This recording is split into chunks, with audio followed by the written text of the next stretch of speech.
말씀 역대상 11장 10절부터 12절에 이르는 말씀 되겠습니다.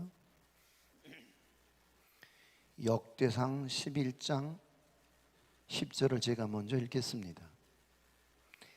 다윗에게 있는 용사의 우두머리는 이러하니라. 이 사람들이 온 이스라엘과 더불어 다윗을 힘껏 도와 나라를 얻게 하고 그를 세워 왕으로 삼으니 이는 여호와께서 이스라엘에 대하여 이르신 말씀대로 함이었더라. 다윗에게 있는 용사의 수요가 이러하니라. 학몬 사람의 아들 야소부함은 30명의 우두머리라. 그가 창을 들어 한꺼번에 300명을 죽였고, 함께 그 다음은 아호와 사람 도도의 아들 엘르아살이니 세 용사 중 하나이라. 아멘. 하나님, 졸음이 쏟아져서 말씀을 놓칠까 합니다.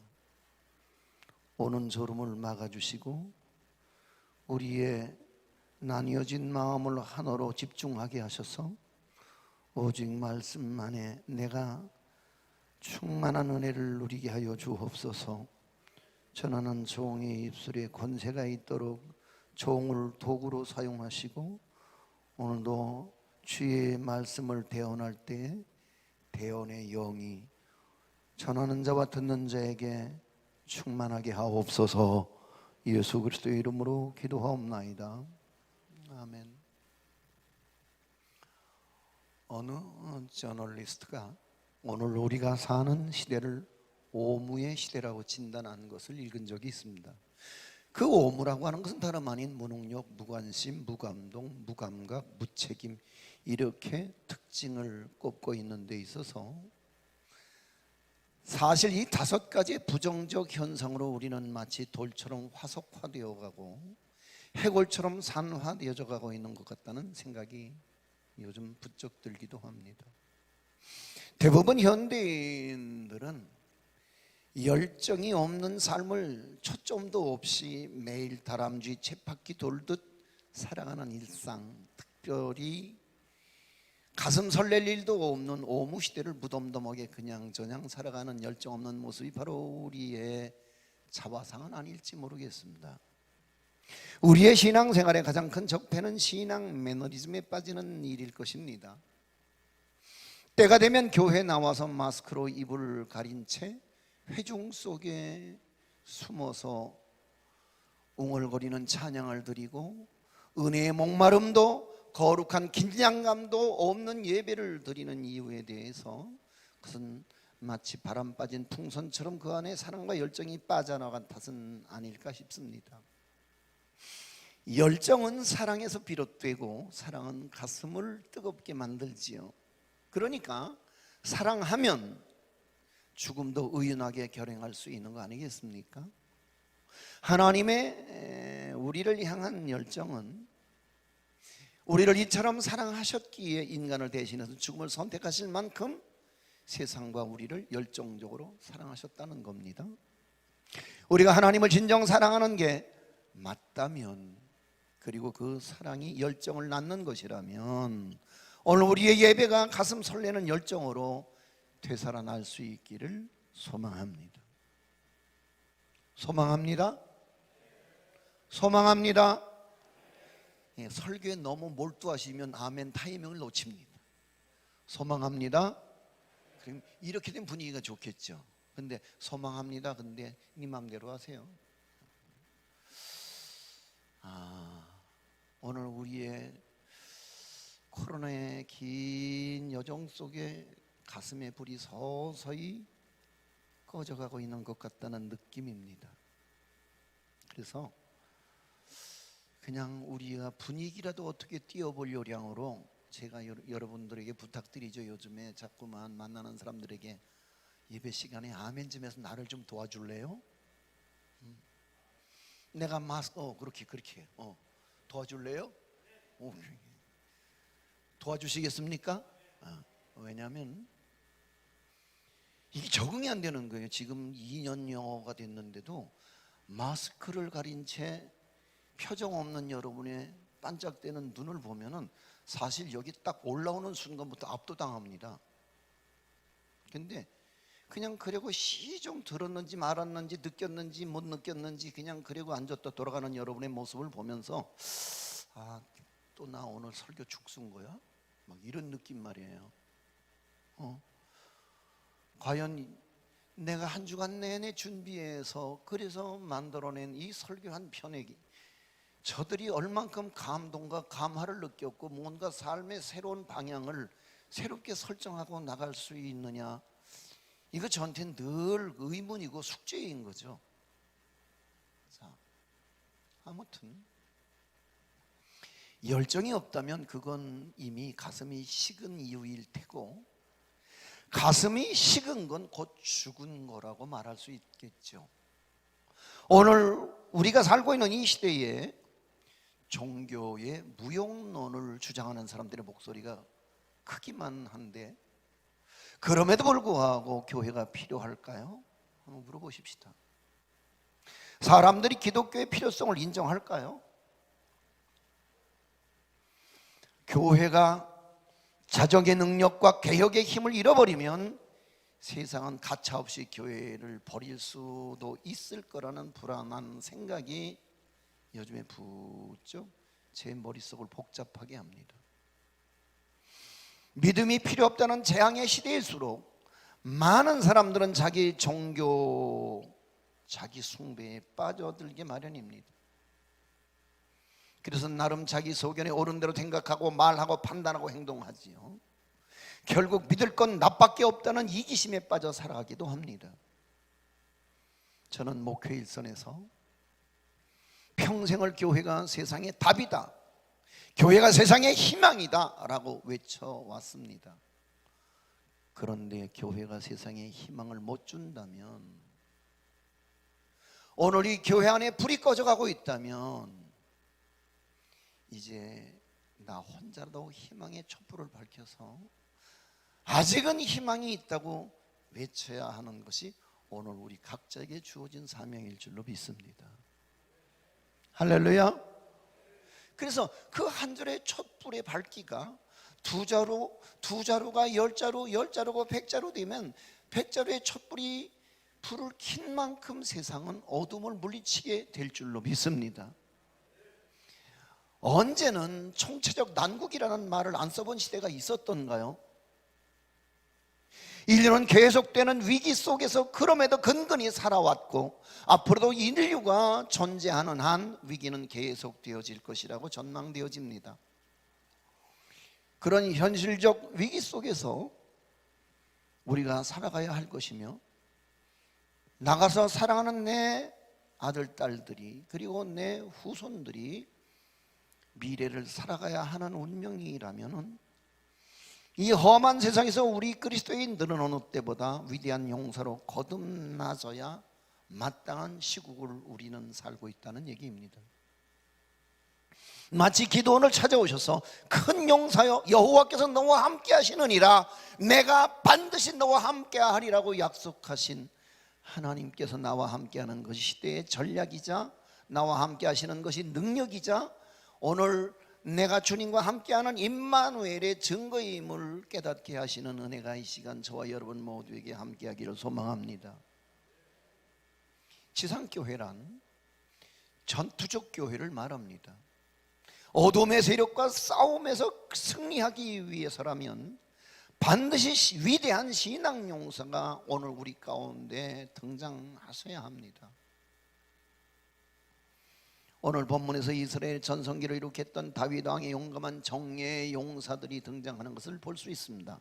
그런데 그 다윗 시대는 다윗 왕 혼자 이룩해낸 시대가 아니라 다윗을 위해 충성한 용사들이 있었기 때문에, 그래서 후대는 다윗 왕을 도와 나라를 빛낸 용사들을 일일이 기억하고 그들의 이름과 공적을 기록하고 있는 것입니다. 그런데 같은 내용이 사무엘하 23장과 오늘 본문 역대상 11장에 두 군데 나오는데, 이 본문을 비교해 보면 사무엘하 23장에는 다윗의 용사가 31명의 이름으로 기록되어 있는데 반해서 오늘 본문 역대상 11장에는 다윗의 용사의 이름이 48명이나 기록이 되어 있는 것을 알 수 있습니다. 17명의 이름이 역대상에서 추가되었다는 것을 알 수 있는 거죠. 이유를 추론하자면 사무엘하보다 역대상은 약 500년 뒤에 기록된 성경인 것을 미룰 때 후대 사람들이 다윗의 용사 17명을 더 추가 발견해서 기록한 것 같다는 추론입니다.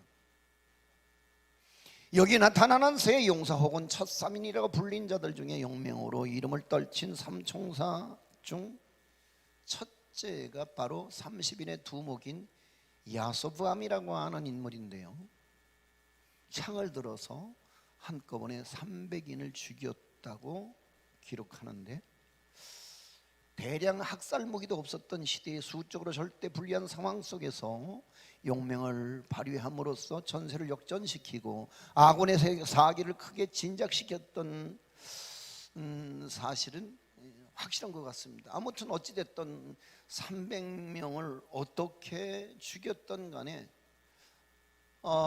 사실 압도적인 적군의 세력을 보면서 다들 두려워 떨고 있는 판국에 자기 편에 장군이 몸소 앞장서서 돌격하면서 혼자 적군 300명을 쳐 죽이는 모습을 목도하거나 그런 소식을 듣게 되었을 때 그 부하들은 얼마나 용기 백배함을 얻었겠습니까? 용사란 혼자만 잘 싸우는 것이 아니라 진두지휘를 통해서 아군의 용기를 북돋아줌으로 함께 승리하는 군대로 만들어주는 것이 오늘 용장의 역할이고 용사의 사명일 줄로 믿습니다. 3인 중 둘째 용사인 엘르아살이라고 하는 인물도 그러하지요. 그래서 11장 13절에 이르는 말씀을 들어가서 함께 읽어보자면, 자, 시작. 그가 바스담밈에서 다윗과 함께 있었더니 블레셋 사람들이 그곳에 모여와서 친히 거기에 보리가 많이 난 밭이 있더라. 백성들이 블레셋 사람들 앞에서 어땠다고요? 도망갔다고요. 그러니까 워낙 블레셋의 군사들이 용맹스럽고 그리고 장비가 현대적 장비를 갖추신 까닭에 이스라엘 백성들로 구성된 군사들은 혼비백산 도망치기에 급급한 것으로 봐집니다.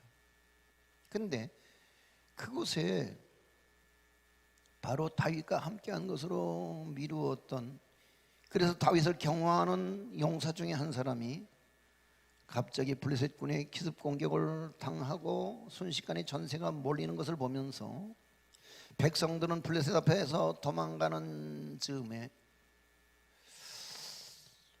한 사람의 용사가 선뜻 나서는 것을 볼 수 있습니다. 자, 보세요.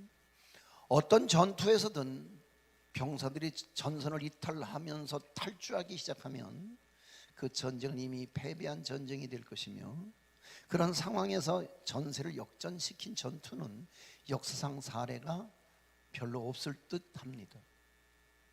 그런데 그처럼 이스라엘군이 초토화 직전에 처했을 때 엘르아살이라고 하는 용사가 보리밭 한가운데 굳게 서서 밭을 지키며 블레셋 사람을 맞서 싸워 이김으로써 여호와께서 이스라엘에게 큰 승리를 가져다 주셨다는 말씀입니다. 우리에게 때로는 전쟁 영웅으로, 때로는 친일파의 논란으로 무리를 일으켰던, 그러나 주한미군들에게 있어서는 살아있는 전설로 통하는 한국 전쟁의 영웅 백선엽 장군의 일화를 한번 들고 나섰습니다. 평소 한국인은 잘 알지도 못하고 알고 싶어 하지도 않는 백선엽 아십니까? 한국 전쟁 용사의 삶과 얼굴을 잘 알고 있던 미군들은 한국 사람들은 잘 모르는 그를 오히려 대단히 크게 존경하고, 그래서 그가 살아생전에 미팔군 경내에 나타날 경우 먼 발치에서 그를 먼저 알아보고 앞을 다투어 달려와서 미군들이 전경에 거수 경례를 올렸던 것으로 역사는 기록하고 있습니다. 그가 2020년 100살을 일기로 별세했을 때 로버트 에브럼스 주한미군 사령관은 진심으로 그리워질 영웅이자 국가의 보물이라고 그를 평했으며, 버웰벨 전 주한미군 사령관은 미국 독립전쟁을 이끈 조지 워싱턴이 그를 비유할 만큼 백선엽 그는 용사였습니다. 6.25 전쟁에서 백선엽 장군이 미군과 함께 수행한 작전 수탁에 많겠습니다만 최고의 전과는 낙동강 최전선의 다부동 전투로 알려져 있습니다. 이것도 과정되었던 비난이 있기는 합니다. 그렇지만 한번 들어보십시다. 백선엽 장군이 이끌던 1사단은 개전 초기 임진강 전선에서 북한군의 수도 진입을 끝까지 저지하다가 수도 서울이 함락되는 바람에 거의 맨손으로 한강을 넘습니다. 그리고 백선엽 장군은 유랑하는 병사들을 끌어모아서 수원 부근 풍덕천에서 전투를 치르는데, 그로부터 시작해서 낙동강 전선에 이르기까지 끈질긴 접전으로 적의 남하를 지연시키면서 낙동강 최후 방어선 다부동 전투에까지 참전하게 됩니다. 얼마나 치열한 전투였냐 하면 8월 1일부터 9월 24일까지 다부동 전투에서 총도 제대로 지급받지 못한 1사단 병사들은 총검을 동원한 육박전을 벌이면서 2달 가깝도록 혈전을 벌입니다.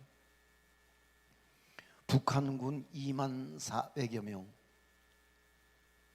그들의 총 공세를 3분의 1도 되지 않는 8천여 명의 병력과 학도병으로 막아낸 것으로 알려져 있습니다.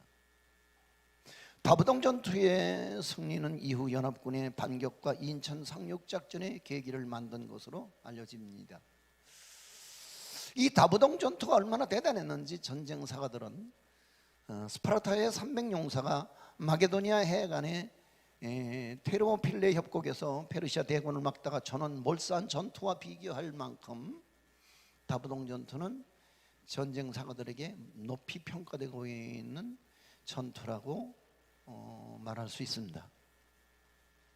고립된 고지에서 물 한 모금 마시지 못하고 철무에 오줌을 받아서 목을 축여야 했던 그 지친 병사들의 전투는 더 이상 어떻게 퇴로도 없고 더 이상 싸워 이길 힘도 없던 절체절명의 위기 속에서 백선엽 장군은 피를 토하듯이 독려하면서 유명한 말을 남깁니다. 우리는 여기서 더 후퇴할 장소가 없다. 더 갈 곳이란 바닷밖에 없다. 저 미군들을 봐라. 미군은 우리를 믿고 싸우고 있는데 우리가 후퇴를 하다니 무슨 꼴이냐. 대한 남으로 싸우다 죽자. 내가 선두에서 돌격하겠다. 내가 후퇴하면 너희들이 나를 쏴라. 그리고 사단장이 선두에 서면 적의 표적이 될 테고 저격이 되면 부대를 지휘할 지휘관이 없어질 텐데, 그럼에도 불구하고 사단장은 몸을 사리지 않고 돌격 앞으로! 그리고 외쳤다는 거죠. 이때 병사들의 비장함이 어떤 수준으로 고무되었을런지 충분히 짐작이 갑니다. 자, 이 비사 또한 왜곡이 되었다든지 주사파들의 비난을 위한 비난이 아니고 정말 그것이 사실이었다면 끝까지 죽는 날까지 전투를 치러야 하는 지상교회에도 바로 그런 신앙의 용사들이 꼭 필요하지 않겠습니까? 할렐루야. 교회 일을 하다 보면 힘에 부치게 되는 경우는 얼마든지 있습니다. 기억하십니까? 드림교회 연거포 몰아닥친 쓰나미로 인해서 드림교회는 드디어 공중 해체되어내는 그런 절체절명의 위기 속에 부닥쳤을 때 여러분 모두 용사로 나섰습니다. 그리고 우리의 눈물을 주의 병에 담고 우리는 날마다 성경이 흥건히 젖어내리도록 그렇게 조용한 눈물을 흘렸으며 우린 그렇게 주님 앞에 통곡했습니다. 자, 이만큼 세월이 지난 다음에 저는 생각합니다. 그럴 때 저 혼자 300명을 무찔러내는 힘과 용기가 어디 있었겠습니까? 그런데 오늘 저를 도와 함께 이 영적 전쟁에서 피를 흘렸던, 그래서 저와 함께 이 사선을 뛰어넘은 여러분들이 계셨기에 우리는 오늘 이 자리를 자랑스럽게 유지하고 있는 줄로 믿습니다. 할렐루야. 모두 혼미백산 도망가게 바빴던 이스라엘 군사들은 바로 그런 엘르하살의 용감하고도 충성스러운 모습을 보고 다시 도망가다 돌아왔습니다. 그리고 다시 그 보리밭으로 돌아왔습니다. 그래서 전열에 합류했으며 그 결과 여호와께서 큰 구원으로 구원하시는 대성을 거두게 되었더라는 얘기가 오늘 본문의 주된 내용입니다. 때로는 절대 다수의 교인들이 도저히 이길 수 없는 싸움이라고 완전히 포기하려 하는 경우도 교회 안에서 충분히 일어날 수 있습니다. 그럴 때 그리스도의 왕국에 그런 용사가 단 한 명만 있어도 교회는 용기 백배 사기 충천해서 다시 일어나 이 영적 전쟁에 우리는 임하게 될 것입니다. 지금 한국교회는 모두 초토화돼 버리고 한국교회뿐만 아니라 이 긴 코로나의 와중에 세계의 지상교회는 모두 뿌리째 흔들리고 있는 것을 우리는 인정합니다. 그러나 지금이야말로 이때 한국교회야말로, 아니 우리 드림교회야말로 단 한 명의 용사라도 추수할 때를 만난 그 밭을 보호하기 위해서 지키려고 목숨 걸고 달려드는 용사가 나타날 수만 있다면, 아니 그런 용사가 꼭 나타나야만 하는 중요한 타이밍에 오늘 우리가 여기에 모여 있다는 사실을 우리는 기억해야 할 것입니다. 아멘. 타이밍을 너무 집중을 해서 잘 못하시는군요. 부탁드릴게요. 이 교회 분위기가 왜 이러지? 오늘도 성가대에 선 모습을 보지만 딱 반토막이 난 겁니다. 그저 40여 명 되던 성가대가 오늘은 15명. 그건 뭐 아마 코로나 때문에 영향을 받기도 했겠습니다만, 그러나 얼마나 많은 사람들이 지켜야 할 자리를 이탈했는지,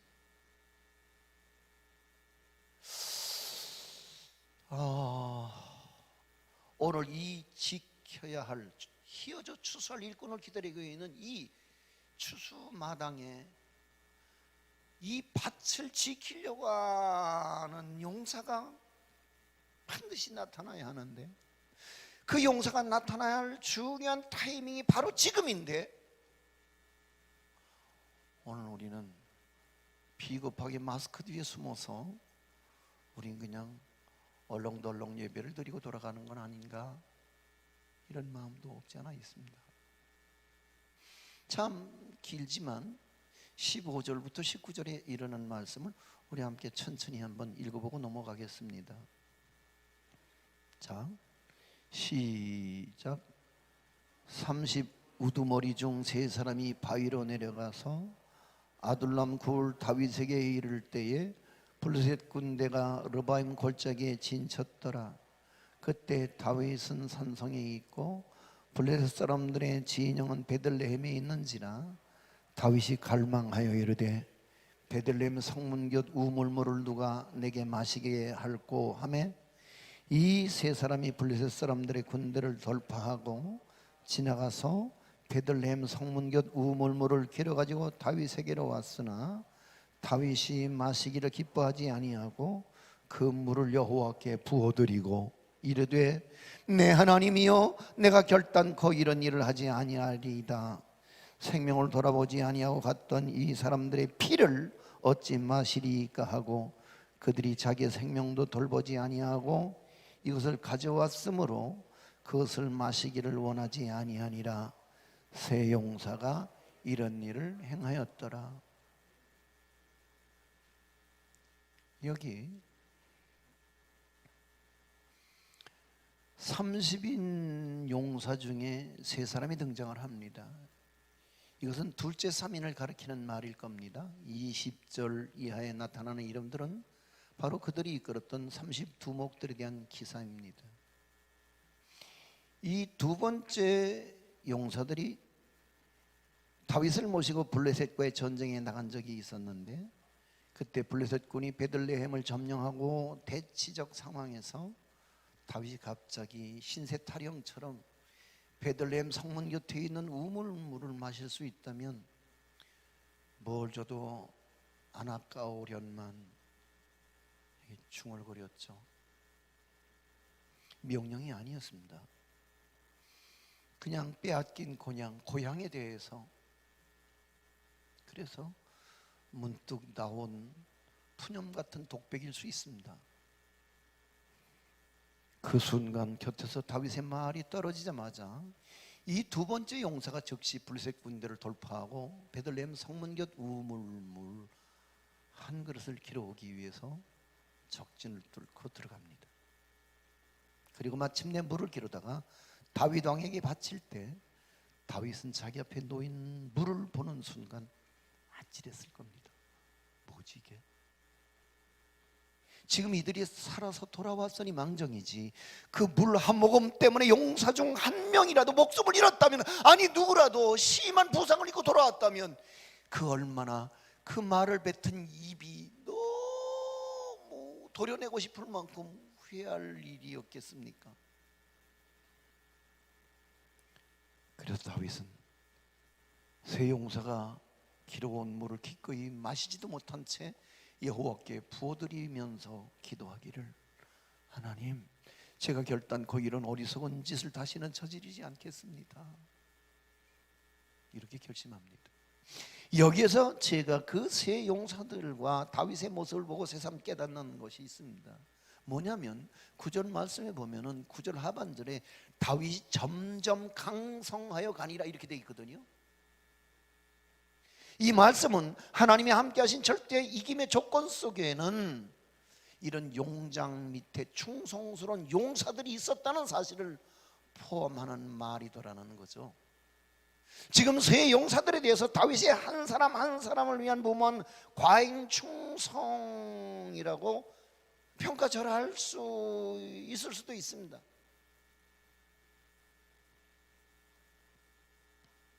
그러나 오직 하나님의 영광을 위해서, 그리고 하나님께서 선민으로 선택하신 이스라엘을 위해서 민첩하게 반응하고 있는 구속사적 사실로 이 부분을 재해석해 볼 필요가 있습니다. 즉 이건 역시 신앙 용사들이 품어야 할 너무 고귀한 충성의 자세라는 것이죠.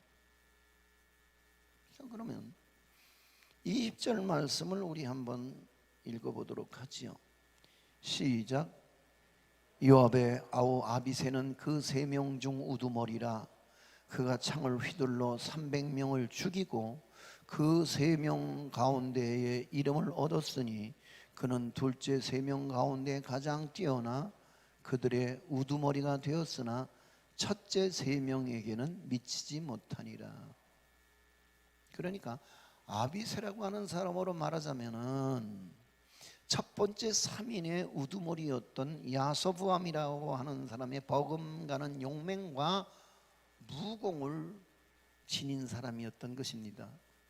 그리고 26절 이하에 보면 그 외에 용사들의 명단이 47절까지 빼곡하게 나열되어 있습니다. 여기에 기록된 내용만 보면 잘 알 수 있게 되는 것이 둘째 3인이나 30인에 속한 부하들 역시 대단한 용맹을 발휘했던 사람들이었으며 혁혁한 무공을 남긴 용사들이었던 겁니다. 다시 말해서 용장인 다윗의 휘하에 있던 부하들이 개개인으로 따져보면 다 뛰어난 용사임에는 틀림없지만 비교해보자면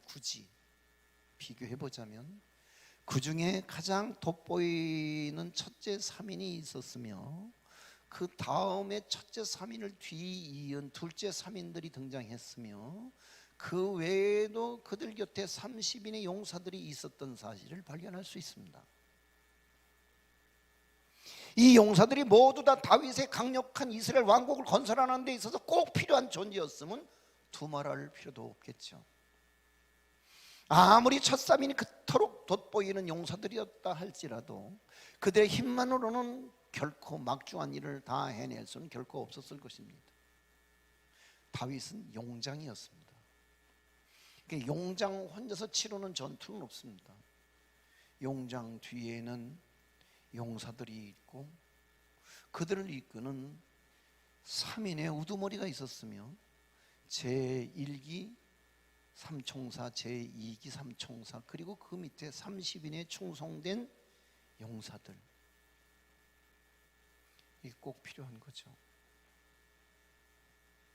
그래서 세 용사들 지휘관으로 따르면서 수많은 전투를 함께 치러냈던 30인의 용사단 역시 없어서는 안 될 기돈의 300용사 같은 존재들이었었다는 얘기입니다. 각자에게 주어진 역할만큼은 무슨 위험이 있어도 감당하는 30인의 용사들이 있었기 때문에 다윗 왕은 명실공히 용장으로서 이스라엘 전성기를 구축할 수 있게 되었다는 얘기입니다. 어떻습니까? 제가 이번에 장로님들 모임을 한번 가져봤습니다. 적어도 나는 그래도 담임 목사가 회집하는 모임에 그래도 일사불란하게 모여줄 거라고 생각했는데 제 판단은 깨졌습니다. 너무 실망스러웠습니다. 그리고 어제 우리 안수 집사님들 모임에서 제가 한 말입니다. 교회가 리더십에 일사불란하게 움직이지 않으면 그 전쟁은 지금부터 백전백패할 거다. 잘 생각하셔야 합니다. 여러분, 오늘 이 이야기는 교회 왕국 안에서도 마찬가지로 오늘 우리가 충분히 적용해야 될 말씀이라고 봐집니다. 교회는 앞장서서 싸우는 첫 3인의 사명을 감당할 훌륭한 장로들이 있어야만 합니다. 또한 그런 선배들의 모범을 본받아서 그들의 뒤를 잇는 둘째 3인이 될 후배 안수 집사님들도 줄을 이어야 합니다. 그뿐 아니라 그런 감독들의 지도하에 그런 리더십을 따라서 교회의 일에 손발 노릇을 감당하는 30인의 권사 집사들이 반드시 따라야만 하는 것이 역시 두말할 필요조차 없는 교회 구성이라야 할 것입니다. 여러분, 다 사도가 되겠습니까? 다 선지자가 되시겠습니까? 그럴 수는 없겠지요. 우리 모두는 한 명도 빠짐없이 우리 교회에서는 적어도 없어서는 안 될 필수적인 지체이고 여기는 그리스도의 군사들이 되어야 합니다. 교인 전부가 다 첫삼인 같은 사람들로 구성되어 있는 지상교회에는 하나도 없습니다. 아니, 큰 교회에는 사람 그저 인력 때문에 고생하지 않겠지라고 생각하는 데 반해서 큰 교회는 큰 교회대로 인력난입니다. 사역에 늘 빈자리가 생기고 그것 때문에 교회의 거룩한 공동체에 자꾸만 구멍이 뚫리는. 여러분, 솔직히 말씀드리겠습니다. 드림교회는 장순직 목사 혼자서 아무것도 할 수 없는 약점투쟁이의 리더입니다. 교회는 결코 지도자 한 사람만의 영역으로 이루어져가는 곳은 아닙니다. 장로님들만 목사를 잘 보좌하고 협력한다고 해서 다 되는 것 또한 절대로 아닙니다. 목사로부터 시작해서 평신도 한 사람 한 사람에 이르기까지 다 각자가 받은 자기 몫의 십자가를 지고 나가야만 교회 전체는 실로 승리하는 전투교회의 축복과 영광을 누리게 될 것입니다. 할렐루야. 최근 지상교회가 심하게 흔들리는 시대이긴 합니다. 많은 드림교회를 통해서 자신의 이름을 그리스도의 구속사에 남기는 신앙의 용사들이 오늘 이곳에서 다시 허리띠를 불끈 졸라매고 다시 신발끈을 졸라매고 비록 소수라 할지라도 신앙의 정예 부대로 똘똘 뭉쳐진 드림교회를 구성해 주시는데 헌신해 주실 수 있기를 부탁드립니다.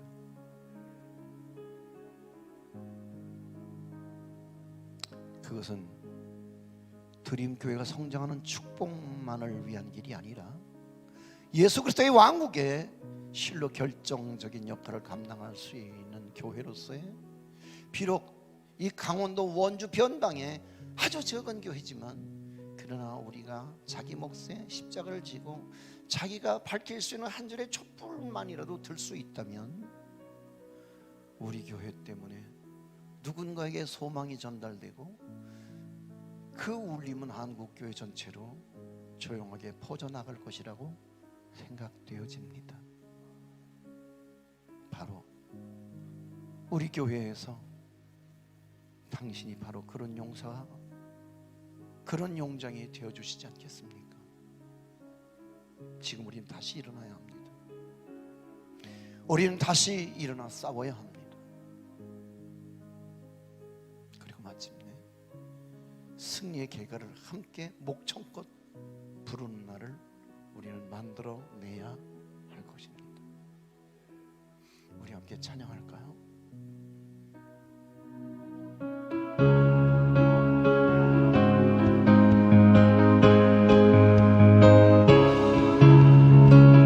주와 담대히 나아가 원수를 완전히 밟아 이겨 외치며 찬양하세. 그리스도 나의 왕, 이를 주신 하나님, 구원했네. 나의 숨으로 붙이느니 온 세상 일어나 보게 되나. 부정이 나가 부정이 밟아 이겨 외치며 찬양하세. 그리스도 나의 왕, 주님과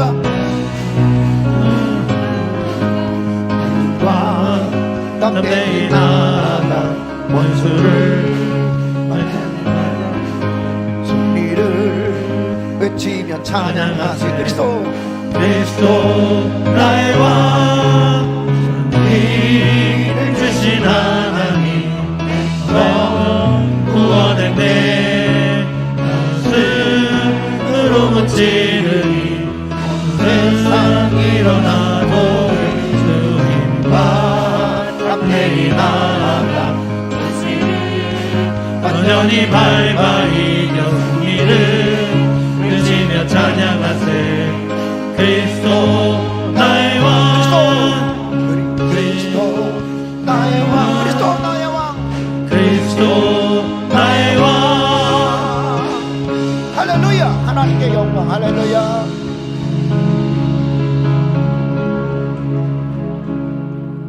싸우십시다. 할렐루야. 아멘. 다시 일어납시다. 아멘. 주님과 함께 원수를 완전히 밟아 이길 때까지 우리 모두는 전투적 교회의 사명을 온전히 감당해야 할 것입니다. 아멘. 그러기 위해서 여러분, 제가 어떤 무모한 여러분에게 당부나 부탁이나 광고를 드린다 할지라도 이탈하지 않길 바랍니다. 이제 교회는 아주 중요한 시기에 접어들고 있습니다.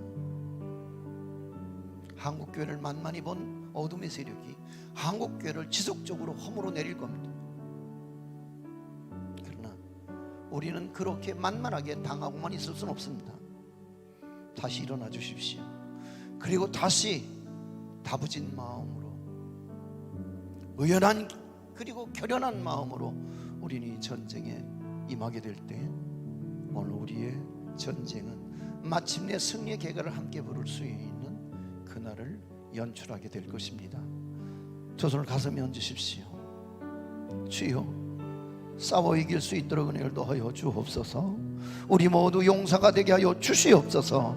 주여, 우리가 이 밭을 지켜낼 수 있도록 주여, 떠난 자들이 돌아오게 하여 주옵소서. 도망갔던 사람들이 다시 원위치하게 하여 주옵소서. 우리 다 함께 주여 한번 부르고 기도합니다. 주여,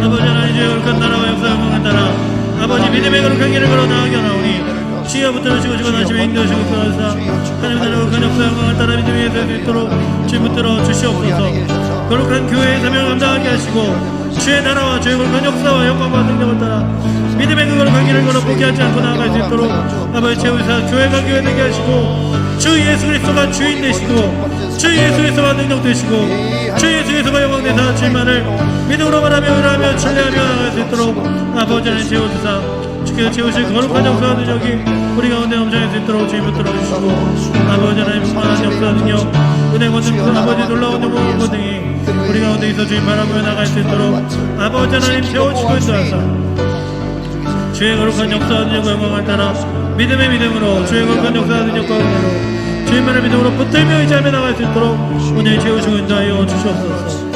주께서 채워주실 거룩한 역사와 나라 그리고 거룩한 은혜와 능력을 따라 믿음 가운데 함께 합니다. 아버지 하나님 채워주시고 풍성케 하시며 충만한 능력과 영광 감사로 함께 동행하여 주옵소서. 주께서 인도하시는 주께서 이끄시는 주께서 역사하시는 주께서 예쁘시는 주께서 충만하게 채우시고 인도하시는 그 놀라운 역사와 능력을 따라 믿음 가운데 나갈 수 있도록 아버지 하나님 채우시고 인도하사 주님 붙들어 주시고 주님만을 믿음으로 동행하며 나갈 수 있도록 주님만을 믿음으로 신뢰하며 의지하며 나갈 수 있도록 주님만을 아버지 하나님 온전히 붙들며 나갈 수 있도록 채워주시고 주께서 능력 되시고 원 되시고 믿음 되시고 힘 되시고 아버지 성령 되시는 것을 오늘 믿으며 나갈 수 있도록 온전히 채워주사 주의 거룩한 소망이 주의 거룩한 능력이 주의 거룩한 은혜와 능력과 영광이 우리 가운데 있어 충만하게 주님만 아버지 나갈 수 있도록 아버지 하나님 채우시고 인도하여 주시옵소서. 아버지 동행하여 주시옵소서. 아버지 하나님 함께하여 주시옵소서. 오늘 우리 안에 계신 주의 아버지 하나님 들어주시옵소서. 아버지 하나님 채우시옵소서. 되고 주님만을 믿음으로 온전히 붙들며 승리하며 의지하며 신뢰하며 주의 거룩한 나라와 역사 영광을 따라 오늘도 주님 완전히 붙들며 아버지 거룩한 힘과 능력을 따라 믿음의 길을 걸어 나아갈 수 있도록 은혜의 길을 걸어 나아갈 수 있도록 주의 소망과 능력을 따라 온전히 주님만 의지하며 나아갈 수 있도록 아버지 채우시고 인도하여 주시옵소서. 주 예수 이름 소리 높여 찬송 드리니 그 거룩하고 크신 영광 넓이 퍼지네. 나의 영혼 싸울 때 나의 영혼 싸울 때 주 나의 대장 되시사 나를 인도하소서.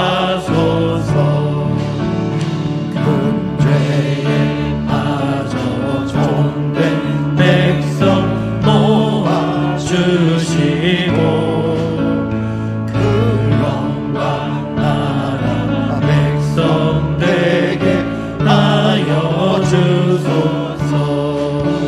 나의 영혼 싸울 때 나의 영혼 싸울 때 주 나의 대장 되시사 나를 인도하소서. 내 영의 원수 이기림을 누가 주시랴. 그 나기 정복하니 구주 예수라. 나의 영혼 싸울 때 나의 영혼 싸울 때 주 나의 대장 되시사 나를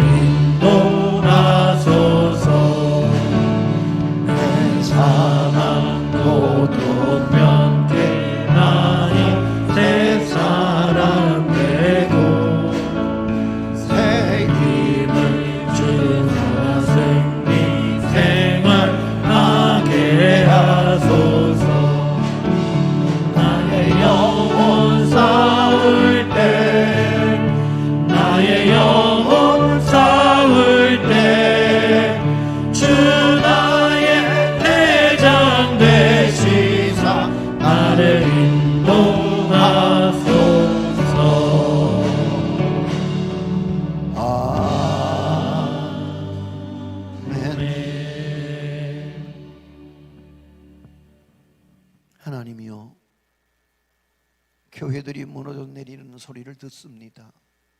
그 소리가 얼마나 위협적인지 우리를 두렵게 하나이다.